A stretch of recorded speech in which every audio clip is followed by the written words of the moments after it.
Hi, everybody. This is Adam Elenbaas from Nightlight Astrology. It's Sunday, January 20th today, and we're going to take a look at this evening's lunar eclipse in the sign of Leo. So this eclipse is the last eclipse in the sign of Leo. The nodes have already changed signs into Cancer and Capricorn, but this is the last of a long series of eclipses that we've had in the sign of Leo as well as the sign of Aquarius, dating back to the summer of 2017. So when the nodes of the moon move through a set of signs, they're always exactly opposite one another, moving through two signs, exact opposite signs at the same time. And we will end up getting a series of eclipses over the course of usually about a year and a half. So the eclipses started in Leo and Aquarius back in July of 2017, and they've finished up already, sort of technically, but this eclipse falls right at the 0-degree marker of Aquarius and Leo, and the nodes of the moon are, depending on if you use the mean or true node, they're hanging out around 26 or so Capricorn and Cancer now. And so this eclipse is technically, in a way, it's already outside of the signs of Aquarius and Leo, but we should read it, of course, in whatever sign it's taking place. So this is our actual last eclipse in the sign of Leo. This is a lunar eclipse. Lunar eclipses happen on full moons. That's the only time they happen. And this one in particular, the name that it's being given in social media world has really kind of got me. It's so funny. They're calling it, I just make sure I remember this correctly. They're calling it a super blood wolf moon lunar eclipse, which to my ears is just so absurd. I noticed this trend a while back when I would turn on the weather channel, or not the weather channel, but I would go to the weather.com or whatever to see what was coming through in the week or in the day or whatever. And I would notice that, it was going to rain.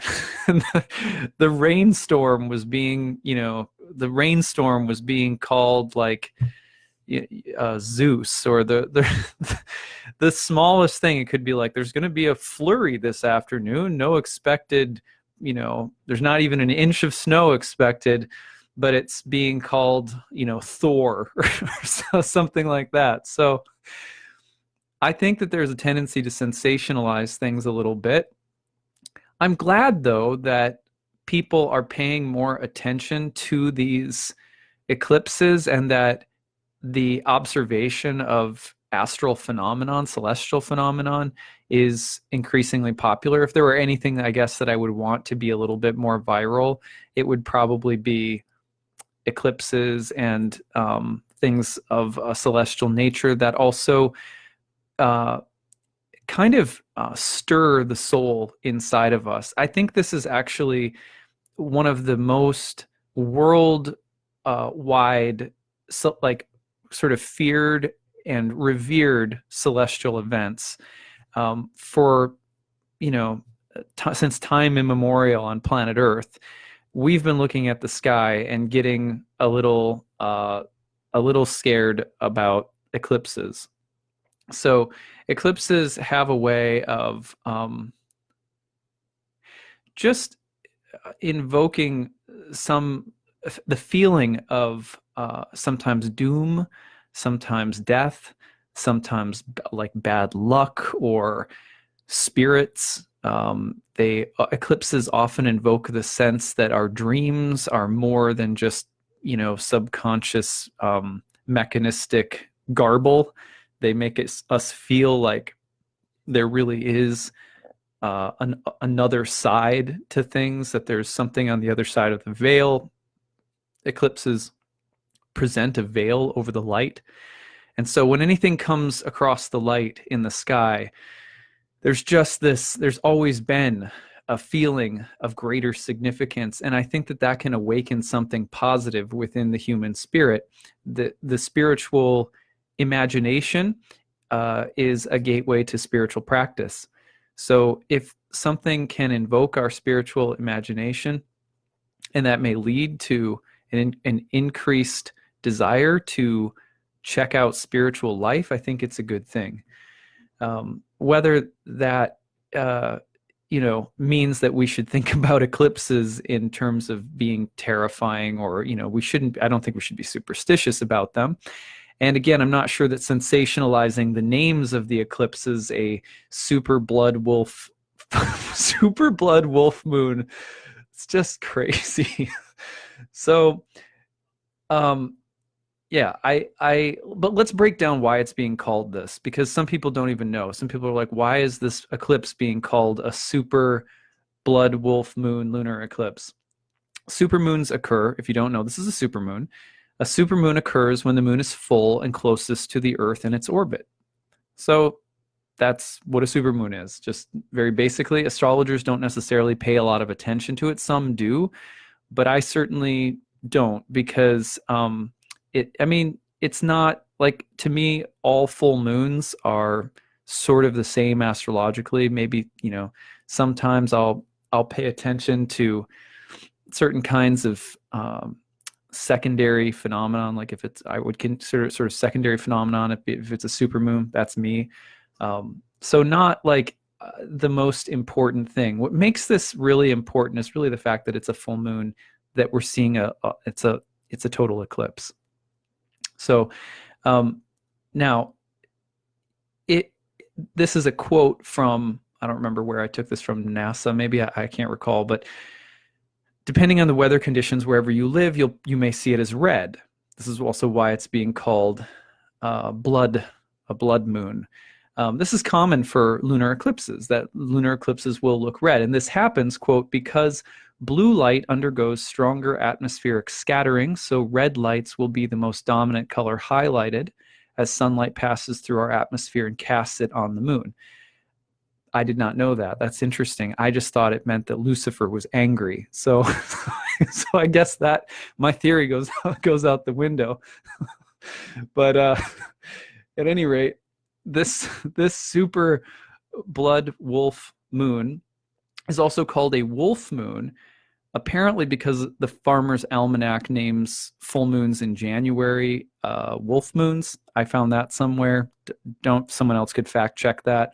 I was sort of looking around and wasn't able to find like a for sure quote from the Farmer's Almanac, but I did find a few people saying that. So if a couple of people are saying that, then maybe that's true. You guys can check and see.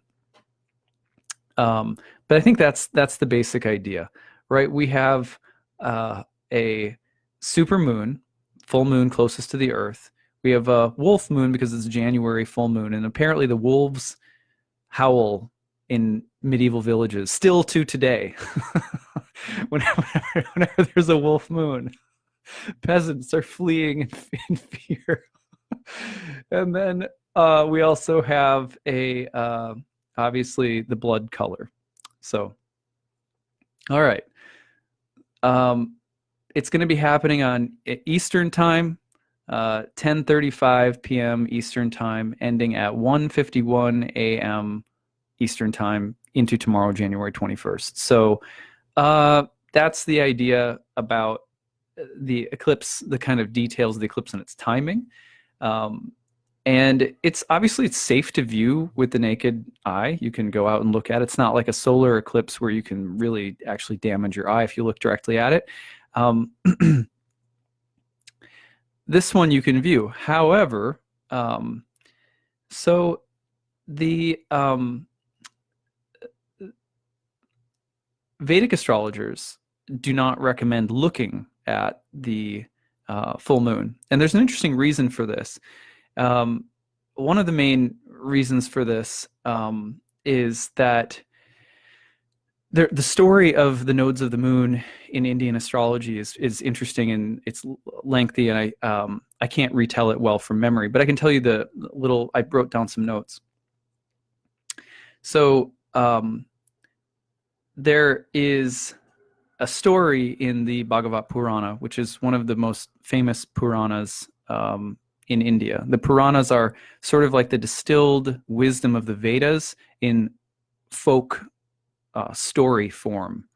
And there's 18 of them total, I believe.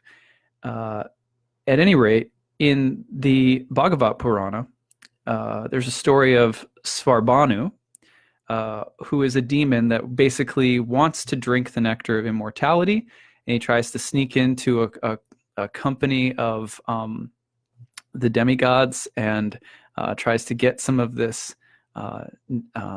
nectar of immortality, and he's caught in the act and killed by the Sudarshan Chakra, the weapon of time, Lord Vishnu's sort of weapon, and one of his goddess forms, I can't remember her name, but she comes and kills him, chops off his head, but he had already taken a drink, and so the nectar is caught in his throat, and the severing of the head from the body of this demon becomes the north node of the moon, Rahu.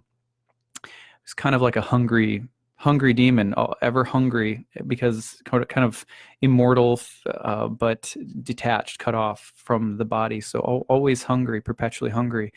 The body, the south node, Ketu, is the severed body of the demon. So the idea is that eclipses represent the animosity that Rahu and Ketu, the severed form of this demon Svarbhanu, has for the sun and the moon. And so he basically, out of wrath and envy and sort of a vendetta, he swallows the sun and the moon during eclipses. And so the light that you see during an eclipse, either the darkness across the surface of the sun or the sort of red shadow over the moon during a lunar eclipse, those are not thought to be natural lights. Those are thought to be lights that come from the, quoting another source here, the paranormal body of Rahu and Ketu. And because they're demons, the south and north node of the moon are considered to be demons, the light created by eclipses is thought to be inauspicious. And so, supposedly not a good idea to look at them. Now, I really liked an article by Vic Dekara on this subject, which is where I just pulled a little of that from. One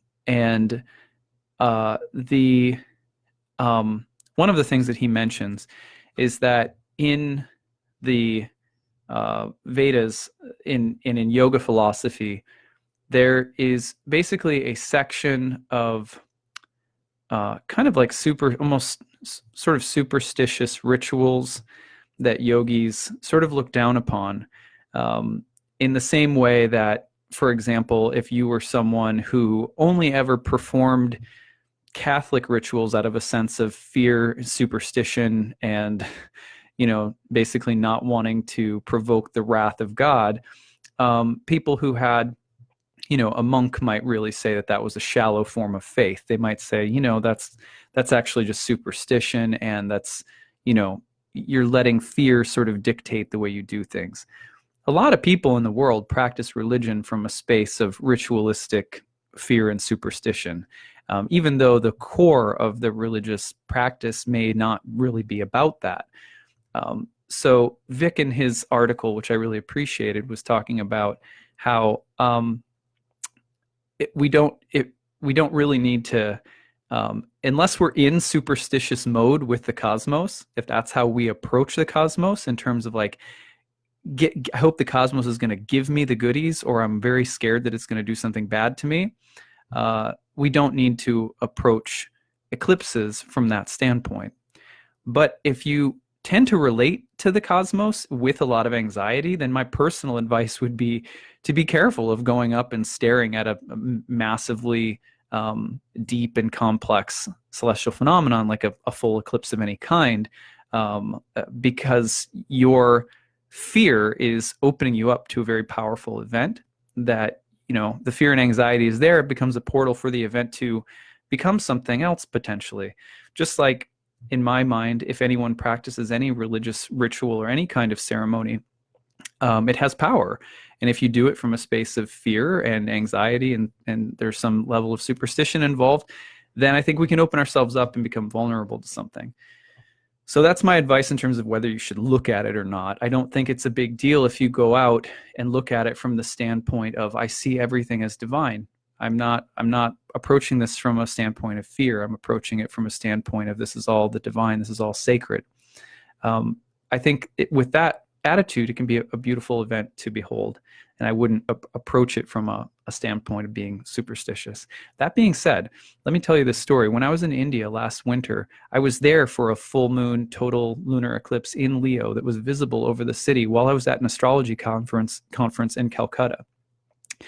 And I'll have you know that I spent time watching it, and maybe it was just being around a lot of people who were very clearly superstitious about it.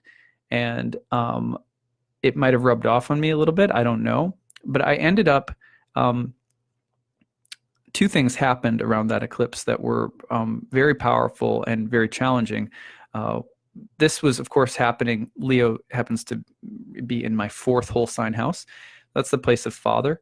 So my father ended up having blood clots shortly thereafter, which was, kind of a little bit scary. And he's okay now, thank God. But then my presentation at the conference went totally haywire. The technology was all goofed up, and they cut my time short by a significant amount. Literally rang a bell to get me off stage well before my given time was up, and I had to rush my talk, and it was very sort of annoying. And that was it felt like a very very weird, inauspicious, sort of unlucky thing that had happened, because obviously I'd traveled halfway across the world to do this. And then I went to a temple to go and pay my respects to a great yogi, Sri Ramakrishna. And I went to his temple, and on the way back, there was a massive traffic jam, and I was stuck in a car for like 3 hours, unable to move. And it was because a bus had hit and killed a few people. And then in the chaos that followed, a riot and a mob formed and set the bus on fire and totally blocked this major freeway in Calcutta. And that happened also right after the eclipse. So I came home and I was like, should I look at eclipses again? And so I'm not going to stay in fear mode, but that is a story that I share after being around people who said, don't go outside and look at it. Don't go outside and look at it. And then all of these kind of really heavy things happened. But again, I think the point of that story is to just illustrate that eclipses have always been like that. They've always carried with them an aura of fear and anxiety, and if I mess with it, will it do something? And I think the Indian story about Rahu and Ketu is very spot on, and I've given talks already several times just discussing what I think the important differences are surrounding the nodes of the moon in the east and west. I've also pumped Judith Hill's book on the nodes of the moon a few times, and would still recommend it because I think, at least in the beginning part of the book, I really like the way she breaks down the sort of cultural differences and how the nodes are looked at. At any rate, I'm not going to go into that so much right now. But what I want to do next is talk about what this eclipse might mean. And I approach eclipses differently every time.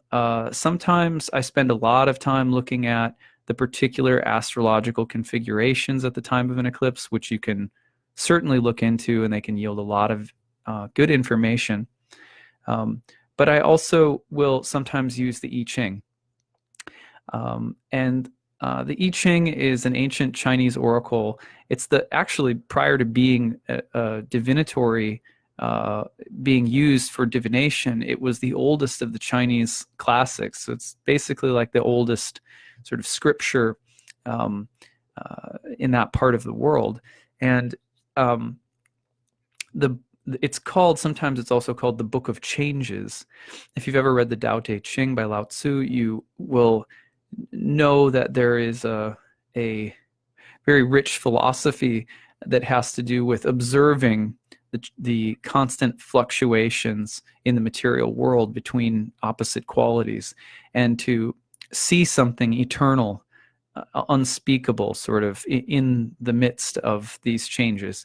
The Book of Changes, the I Ching, maps them out through in the King Wen sequence. It's a 64 hexagram sequence, and it basically shows the unfolding of creation, or the universe, or the cosmos, in stages, and depicts the different fluctuations of yin and yang in these different six-lined figures that are sometimes, they're called hexagrams.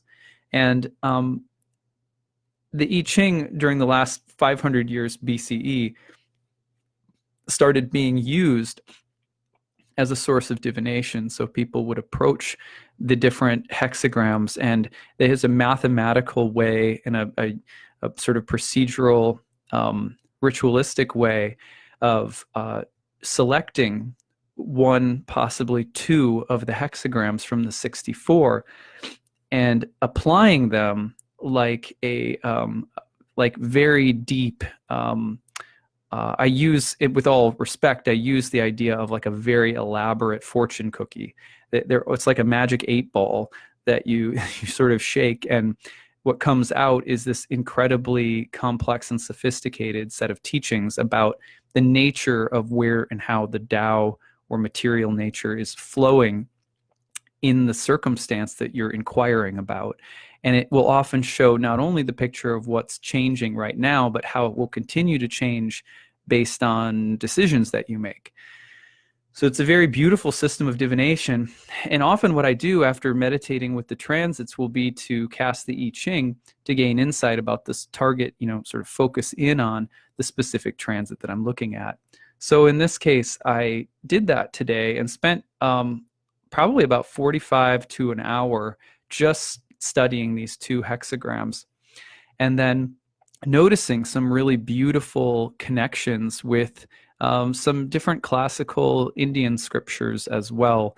So I'm going to present a few different things and go through the I Ching reading and talk about how this applies to a super blood wolf moon lunar eclipse in Leo. Okay, so hexagram number 53 was the first hexagram in the reading that I did, and it is often translated as gradual progress. It's one of my favorite hexagrams in the I Ching because whenever I get it, it's sort of an omen of success if you move in a slow, orderly, and patient manner. It is what it sounds like, gradual progress. The picture shows a tree growing on the side of a mountain, and it sort of has to, for a tree to take root in a gnarly, rock-laden cliffside or something like that, it has to move very slowly. It's like there was this film that came out, a documentary film about a man named Alex Honnold, and he climbs these amazing mountains or rock faces without any rope, and he moves so carefully and so deliberately. And he really talks about how he can't have fear with him while he's going, or it'll mess everything up.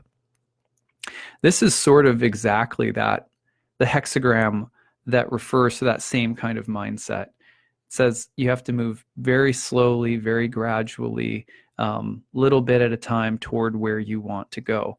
But another part of this, and I'll show you how this relates to Leo in a minute, another part of this hexagram, not just the tree learning how to grow and take shape in the gnarly environment of a cliff face, but also it shows the stages of a goose rising up toward the sun, gradually ascending in flight toward the sun, which is the seat of yang, or spirit. As the bird, or the goose, which is thought to be a creature of air and related to the realm of thought, is going up, it's also incorporating things. It's incorporating things um, because the goose is also a creature of land and water. So it's a depiction of something rising toward enlightenment, rising toward spirit, while integrating all aspects of its being along the way. And in order to do so, it has to move gradually, thoughtfully, carefully, a slow sequence that's orderly, rising to completion or success. Now, when this hexagram comes up, first of all, it is one of the major hexagrams of the I Ching that has a solar archetype associated with it. It's associated with the slow rise of the sun toward the midheaven of the sky, for example. It's associated with the ascendancy of something that's great, that's visible for everybody to see, that rises from some lower condition to some higher condition. And this is sort of the ultimate archetype of the sun. The sun traditionally was the placeholder planet, you could say, for spirit, for the ascent of spirit sort of from matter upward.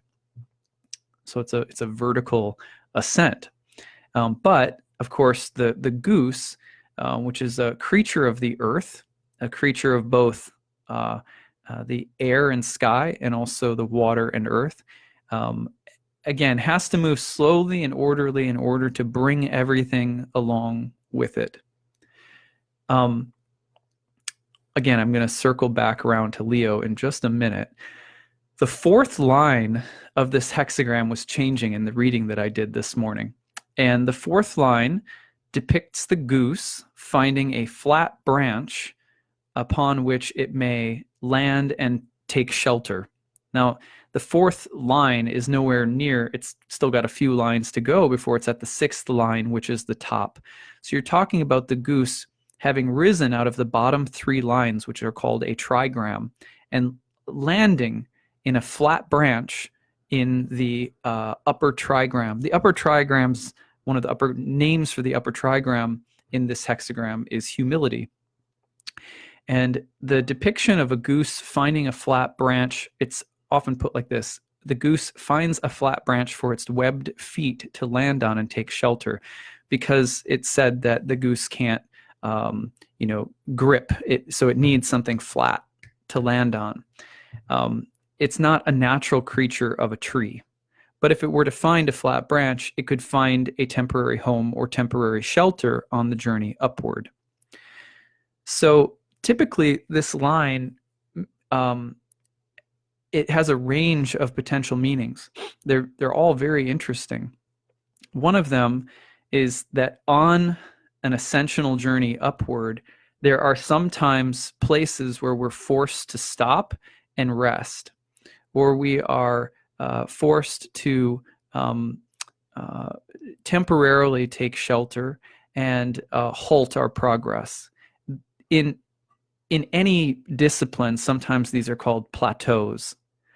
You reach a plateau, and it's a humbling place because suddenly it feels as though you can't proceed any longer. But if one humbly accepts that one has reached a plateau, the plateau can also be a place of rest, recuperation, enjoyment, sort of safety, recharging the battery, so to speak. And so a lunar eclipse in Leo, which is so much associated with the ascension upward in life, often involved with the ego and its desires, a lunar eclipse in the sign of Leo can represent a moment where you are temporarily put in check, circumstances put in your life a plateau of some kind.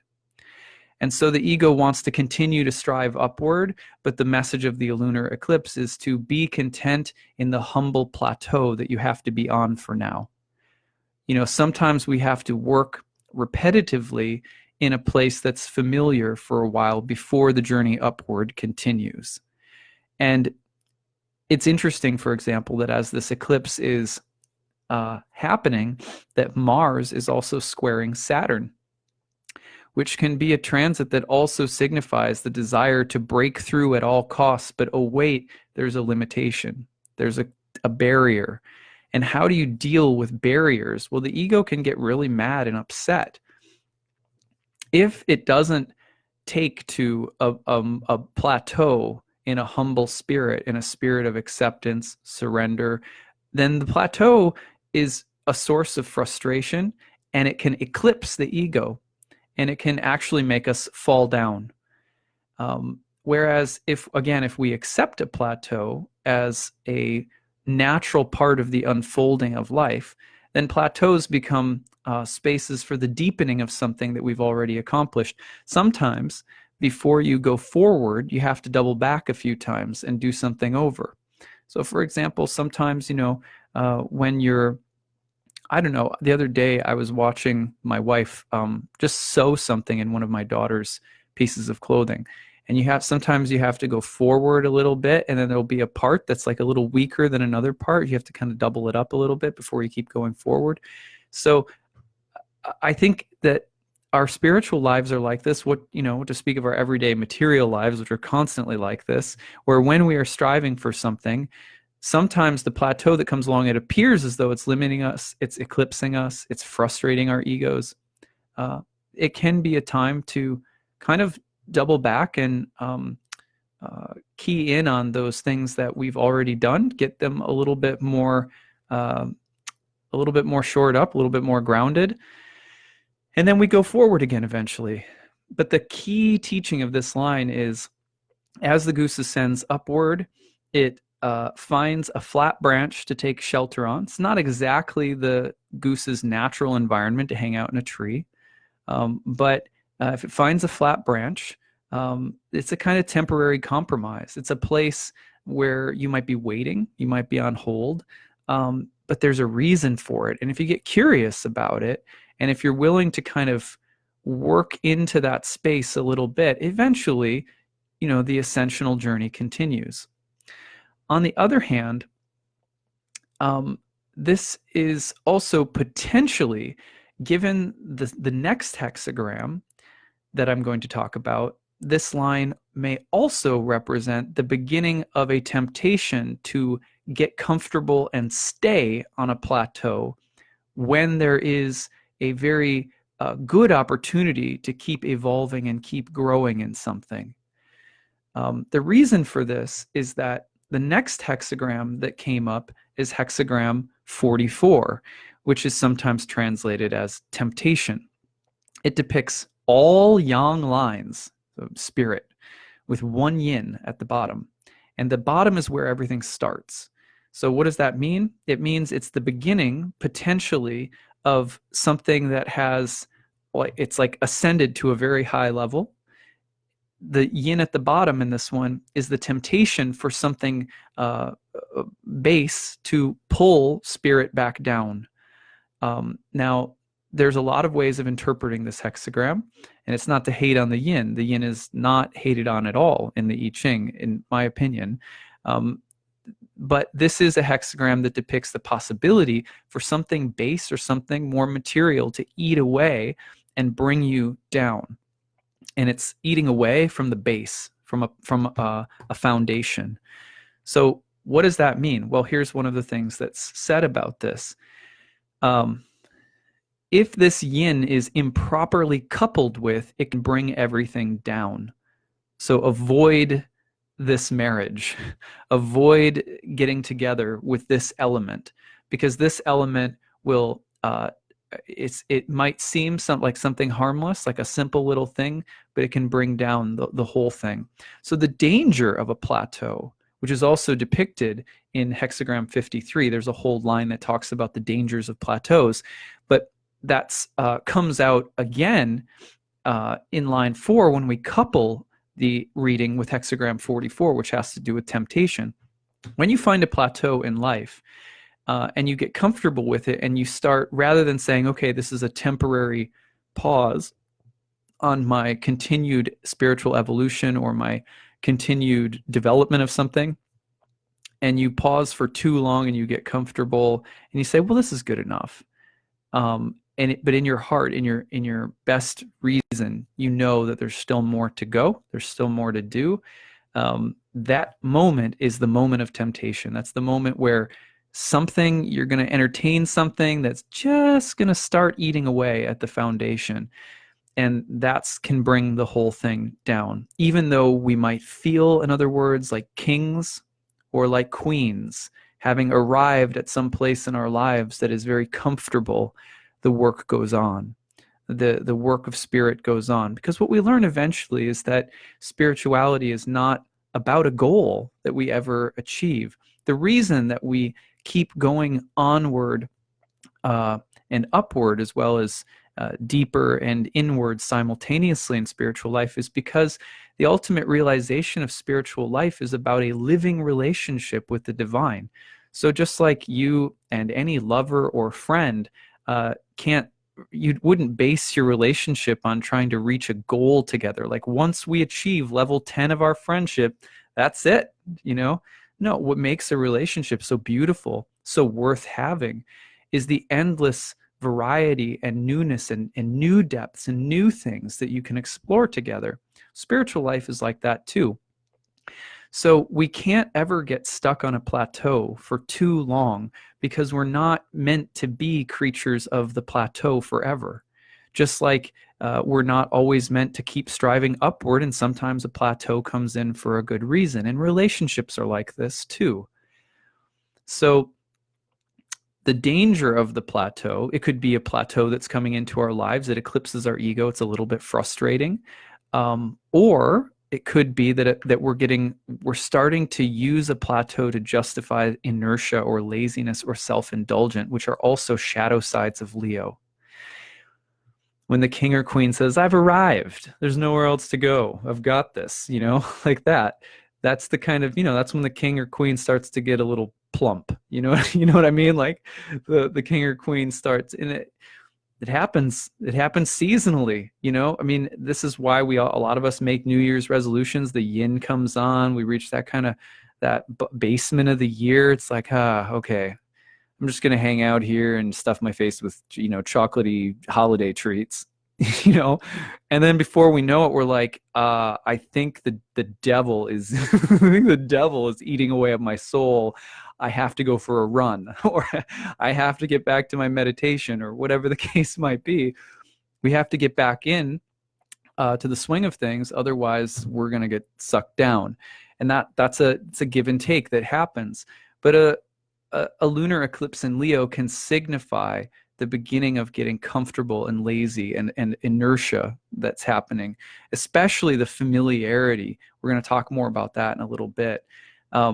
Now, we're meant, as creatures who are spiritual by nature, we are meant to keep ascending as we explore our material lives, our karma. We go onward, we go upward. So we also can't use a plateau as an excuse, if that makes sense. Okay. Now, this is another quote. Primal forces couple in the inner, this is from Hexagram 44. Primal forces couple in the inner world, seeding enduring new forms, caution, use reason. What does that mean? Well, it means there's that yin line at the very bottom of all yang, right? And that means that something is seeding, and it's going to change the pattern entirely, which that's what eclipses do. They change the pattern up. But when we see that coming, it's also the caution, use reason, because again, there is the potential here for some level of indulgence to creep in, for some level of comfort and self-satisfaction and feeling good where we are, that will bring down our progress.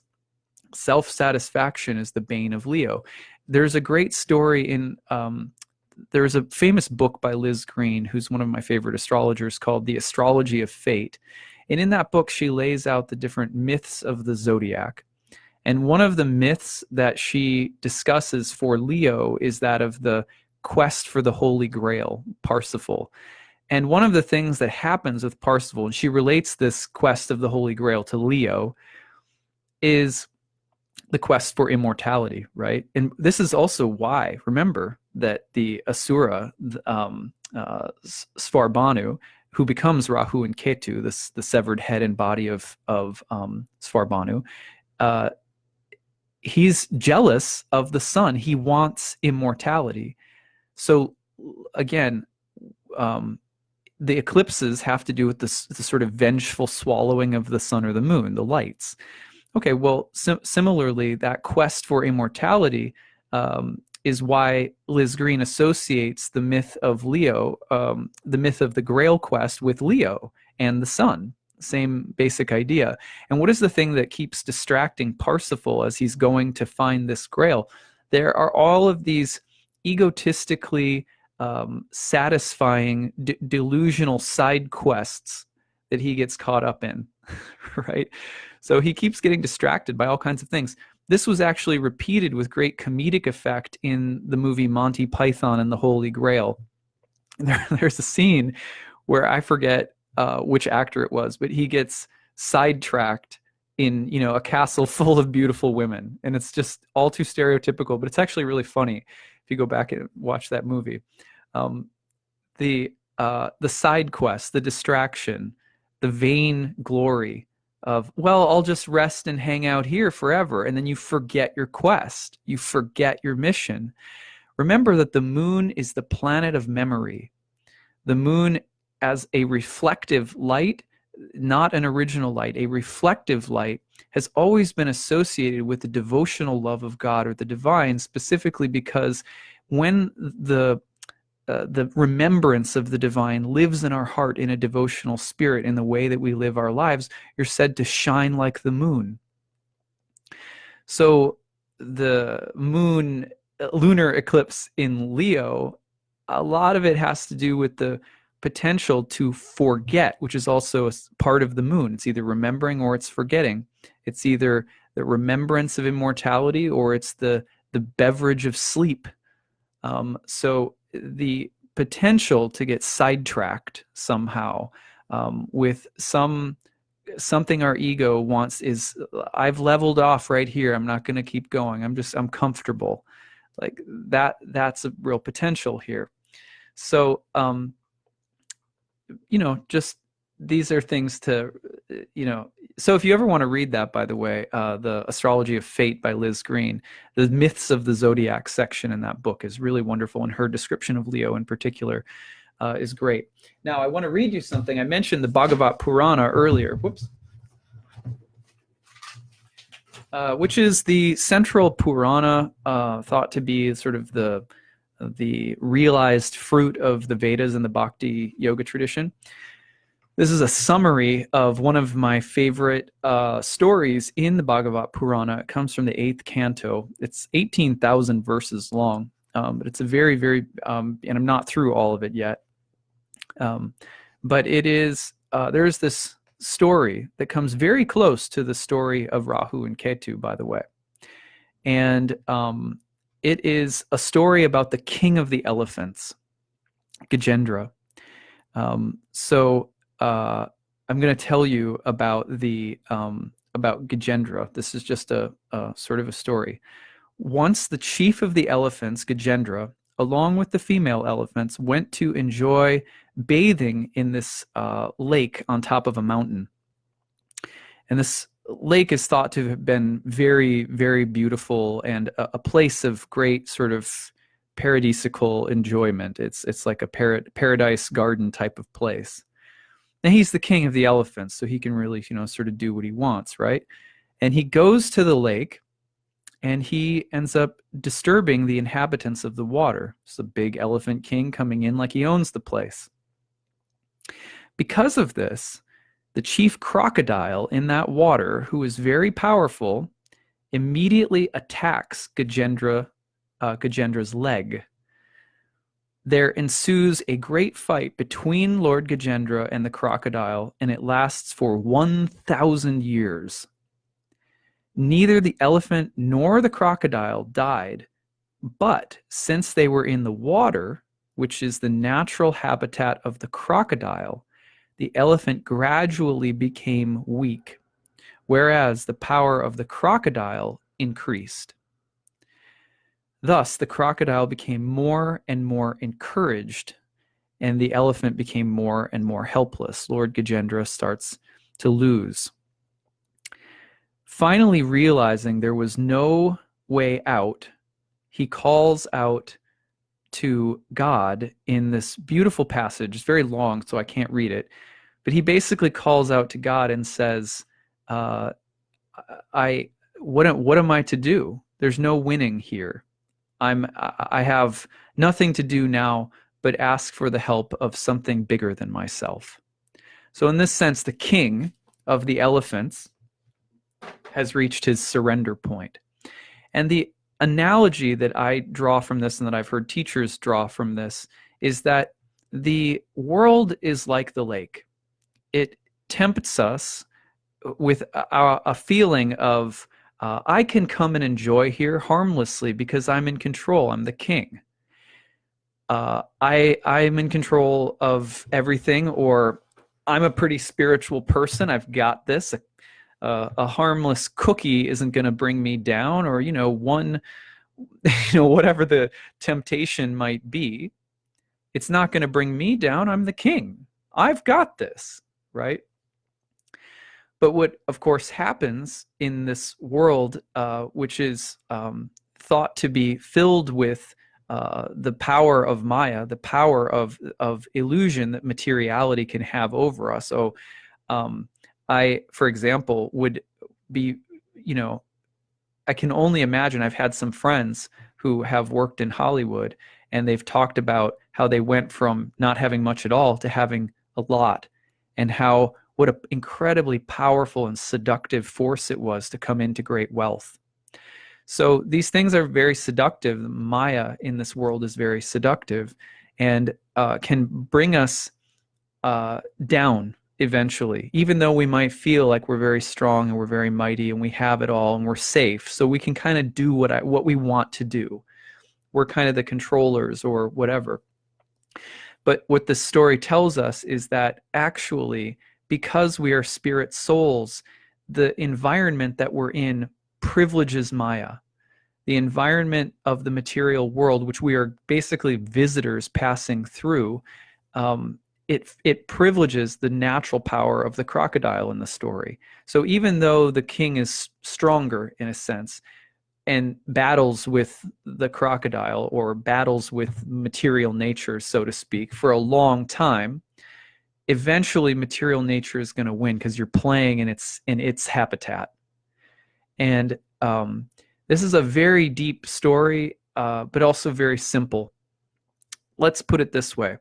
How many of you have ever been on a diet before, and you've done the work of losing however many pounds you wanted to lose, or some objective goal like that, or you took a sugar cleanse, or you did one of these detoxing from caffeine or alcohol or something like that. And you're feeling so good because I have never felt so good. I'm going to stay here. But in that feeling good, you start feeling like Gajendra.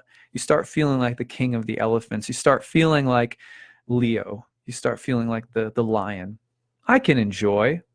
I'll just have little cookie. My sugar cleanse, has made me strong. I can enjoy a little bit now.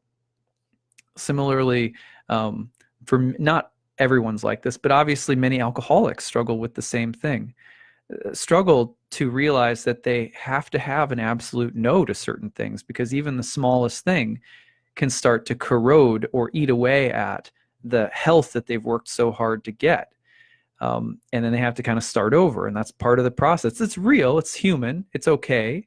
It's not like there's infinite patience available for us, but we have to be so careful, because whatever spiritual progress we work hard to make in life, whether that's the way we change our hearts, or the way we change our relationships, or the way we work on ourselves, or whatever, the temptation is that when we reach a certain level, we reach a plateau space, it often feels really good. And when it feels good, we start thinking, I'm the owner, I'm the controller, I'm the king, I'm the queen. And of course, what can come with that very easily is the crocodile. You know, we must start to disturb the environment, and that's when the crocodile grabs us and starts bringing that arrogance down again. And so we want to do our best to avoid having to get into that kind of cosmic debacle with ourselves, which is what we're all doing here, in a sense, according to many different traditions, from the Taoists to the yogis. So the story of Gajendra is really helpful for us because we can remember that this is not, we reach stages in life where we may have a lot to feel satisfied by. But remember, Rahu, the north node of the moon where the eclipse is happening, well, it's out of the sign of Leo now, but the north node of the moon is surrounding, hold on just a second. North node of the moon is surrounding the eclipse tonight, and the temptation, the hunger that's there is part of the lesson of this eclipse. So we have to be very careful not to be the self-satisfied or complacent king. So I thought you'd like the story of Gajendra for that reason. Now, the other thing that I wanted to do was to read you something, because there's another temptation that we face with a Leo eclipse, and it has to do with the places in our lives where we develop a sense of pride and power. Wherever we develop a sense of pride and power in our lives, just like Gajendra, the king, felt he's really powerful, those places can be very troublesome for us during Leo eclipses. We sometimes get very healthy ego checks. This is where you think your power lies. This is where you think your privilege lies. This is where you think your pride lies. And they're all usually upadis, meaning they're material designations. They have to do with my money.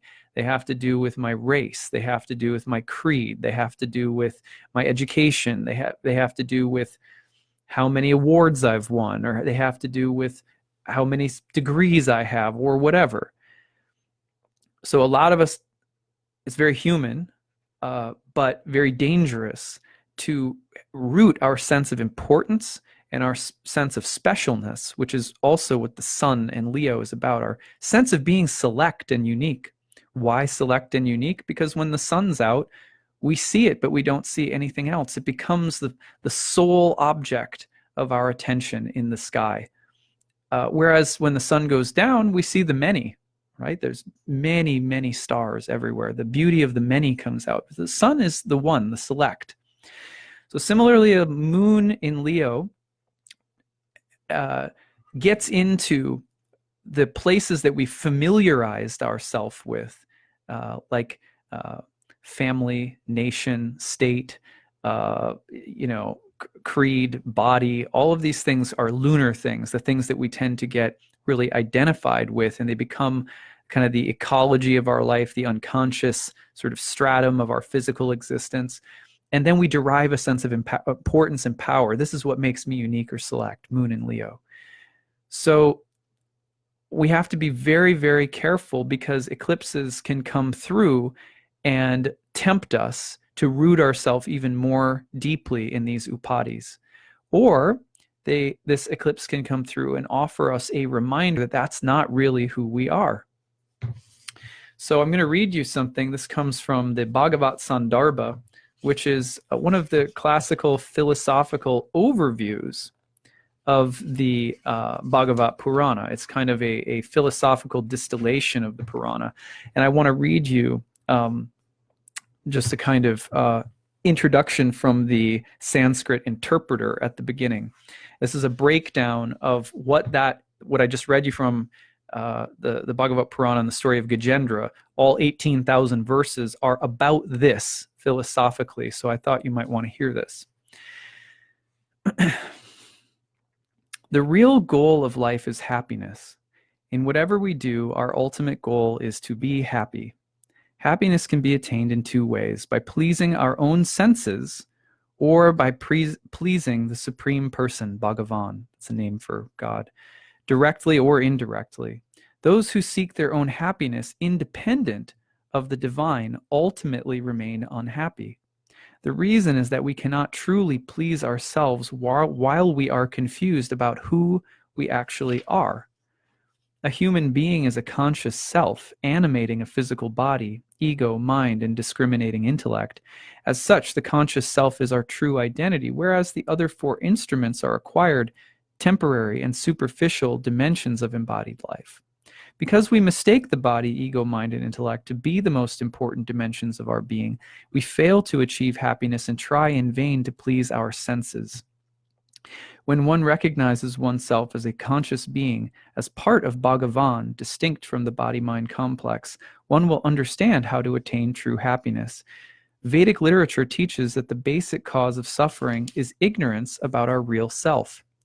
The Vedic seers thus provided authentic knowledge to enable humanity to overcome this ignorance. They considered this effort to be the highest welfare for society. Keeping the ultimate goal of enlightenment in mind, they devised 4 pursuits for human life. They did not teach us to neglect our physical needs, but to satisfy them in a way that we remain aligned with the ultimate goal, which is to realize our real identity. Vedic society thus conceived of 4 human pursuits corresponding to the 4 aspects of a human being. The basic need of an individual is survival, which is directly related to the physical body. This primarily entails food, clothing, and shelter. To acquire these necessities, there is a need for wealth, because not everyone can produce all the requirements for their own survival. Consequently, there arises the need to exchange commodities, or for a means of commerce. Once the basic means for survival have been provided for, there is a natural tendency to seek pleasure or happiness, which is related to the mind. Wealth is also needed to fulfill a person's desires for happiness. To procure wealth and mental pleasure, there is a need for social organization. This necessitates striving not only for one's own economic welfare and sense pleasure, but doing it in such a way that one does not impede the goals of other members of society. Therefore, some order and discipline is required to maintain balance in society, and this integral system of morals is termed dharma. The previous 3 objectives follow a single line of evolution, but the 4th goal arises to correct the ineffectiveness of all the previous goals. So before I keep going, everything that he's just described about the way that the world is set up to facilitate the kind of choose-your-own-adventure game of happiness that we all seek, as imperfect as it is, that's sort of what it's set up to do. At its best, that's what it's trying to facilitate. It's some way that we can all go about trying to do that. Insofar as whatever we accumulate and whatever we have identified with ourselves with in that realm of seeking happiness in these ways is considered by the yogic system to be mostly what we would call an upadi, a temporary material designation. If I derive my happiness from my wardrobe or my wealth or my degrees or my race or my, whatever, the status of my family or my family's wealth or all of these kinds of things, or even if I associate my happiness with what a good person I am to other people in the world, in the society, all of these things participate in that realm. And yoga really begins once we've realized that even still, none of these things fully satisfy us. So he says the previous 3 objectives follow a single line of evolution, but the 4th goal arises to correct the ineffectiveness of all the previous goals. No matter how well defined and refined our ethics, how equitable and stable our financial base, how opulent our standard of living, still we remain unfulfilled. Our reaction to this persistent dissatisfaction is to seek moksha, freedom. This begins with the simple desire to be disentangled from money and social restrictions, and culminates in the aspiration to be freed from all limitations imposed by finite existence within a relativistic universe. All 4 goals, however, are related only to the body, ego, mind, and intellect, which together form the external covering of the self. Although the 4th goal extricates the self from the mire of the body-mind complex, it does not deliver any positive happiness to the self. So then he says the 4th goal is a person will start realizing, hey, none of this actually makes me happy, so I'm going to try to be free from it. And then a lot of the times we try to derive happiness from being free from it. Well, I don't drink caffeine. Well, I don't drink alcohol. Well, I don't do this. I don't do that. I don't participate in that. But it's still in the negative. So the attempt to be free from it, negating the world, eventually also doesn't make us happy, because attainment of happiness isn't found in the negation of something. That's what he's saying.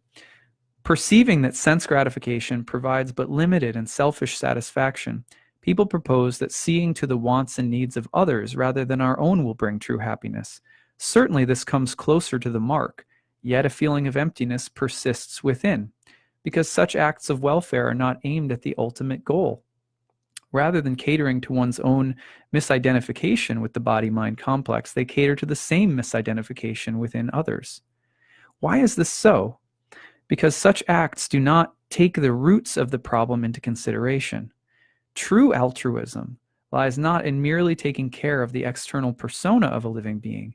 It lies in alleviating the ignorance that is the root of everyone's disability in finding happiness, ignorance of one's true identity in relation to Bhagavan. To enlighten the ignorant and conditioned self to its true identity solves the eternal problem of happiness at its very root.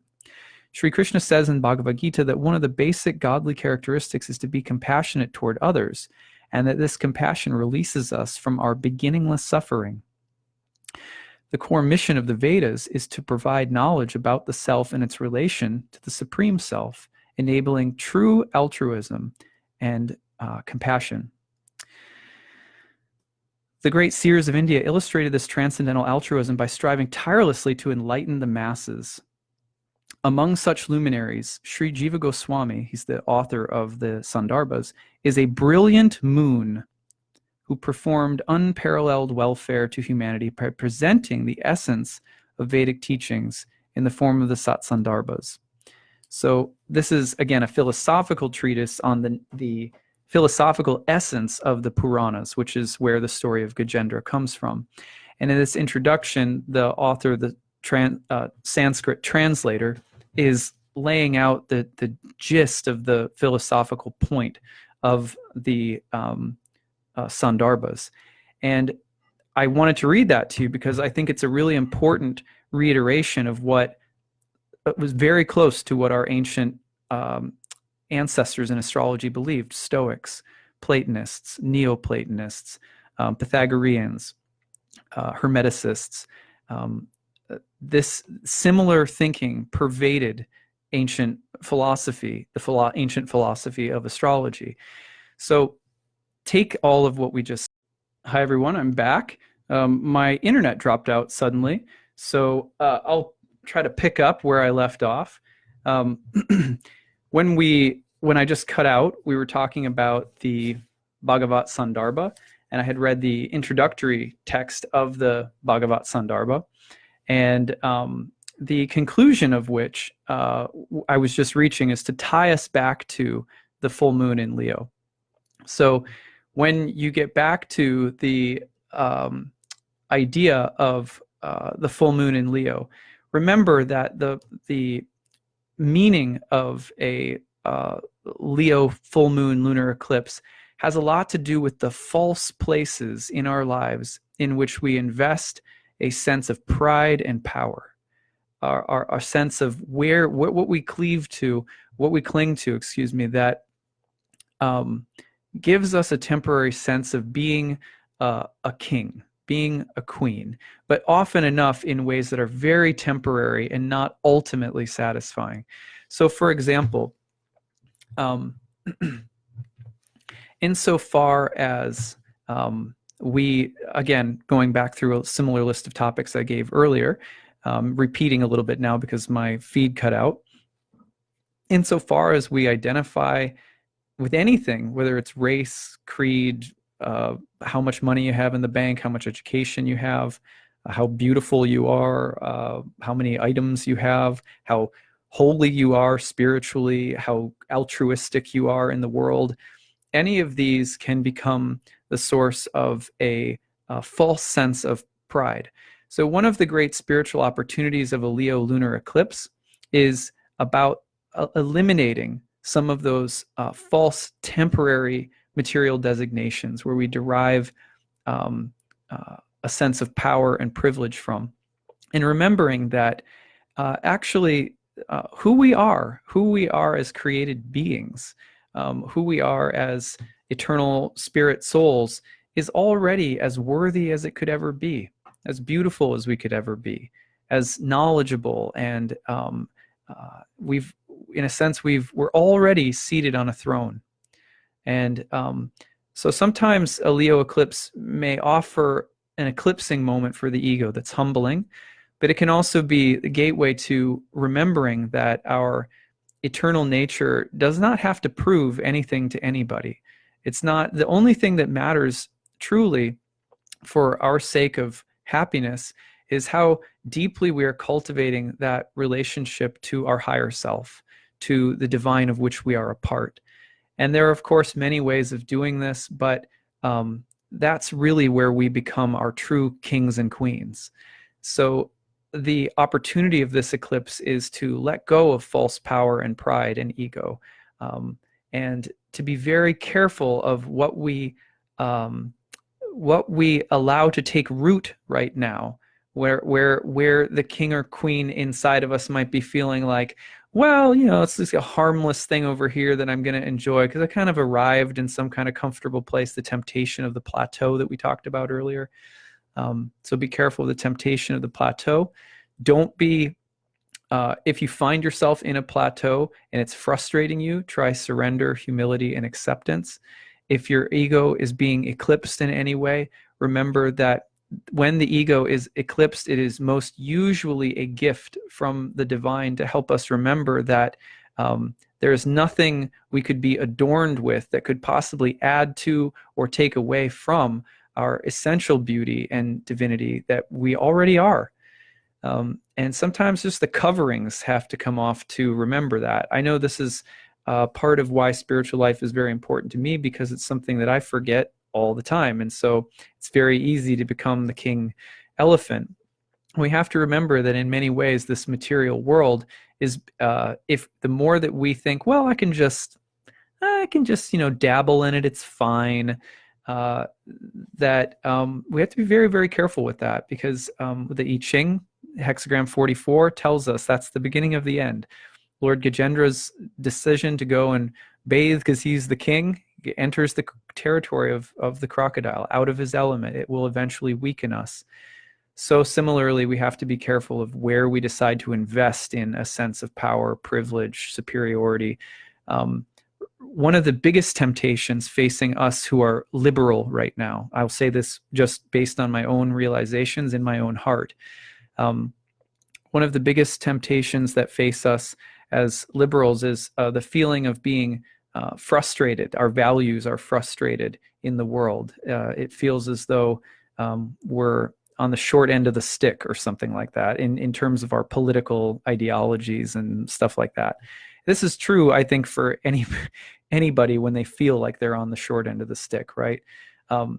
It's very tempting when you feel like you have the moral high ground in life to identify your source of power and pride and specialness in the moral high ground. And the call is always to forgive and to love those who we consider to be our enemies. And I find that that is very, very difficult. For example, there was a series of marches that were held in DC here over the weekend. I live in DC. And I was out of town for my grandmother's funeral. And I had a weird experience. It was like being in a parallel universe. Back home in DC, there was the, I want to say the Women's March. There was a pro-life March for Life, I think it was called. And then there was an Indigenous Peoples gathering or march.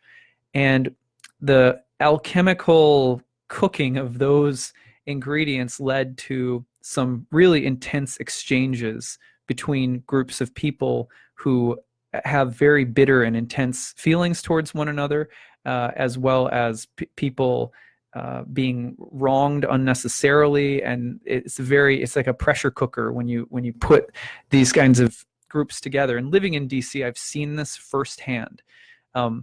Social media can't ever really capture what it's like to be right on the scene when groups with very different ideologies are gathering in public places in DC to protest, to march, to use megaphones, to hold signs.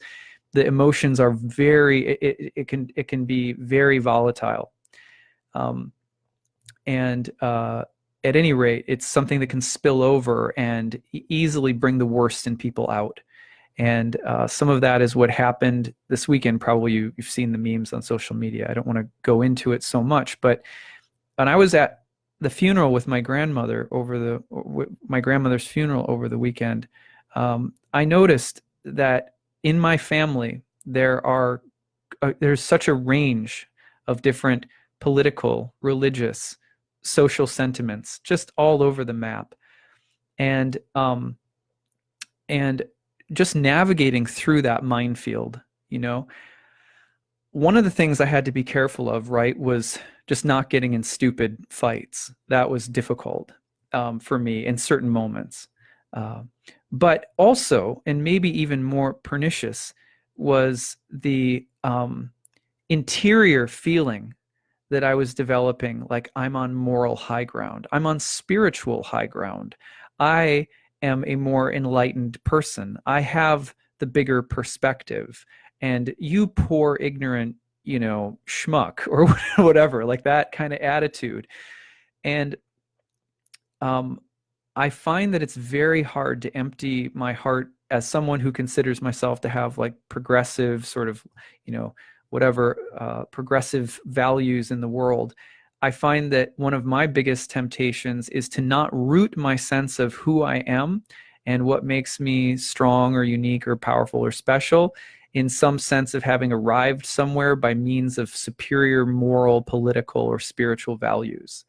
I find that is the most deadly enemy. That's the crocodile in my pit anyway. And so one of the things that I have been doing, and I encourage all of us to do, is wherever we stand on these things, to consider our first vision, to root into what's happening and to look at whatever we perceive the enemy to be, and to say, and that person is divine and eternal and beautiful, already suffering from many of the same kinds of things that I suffer from.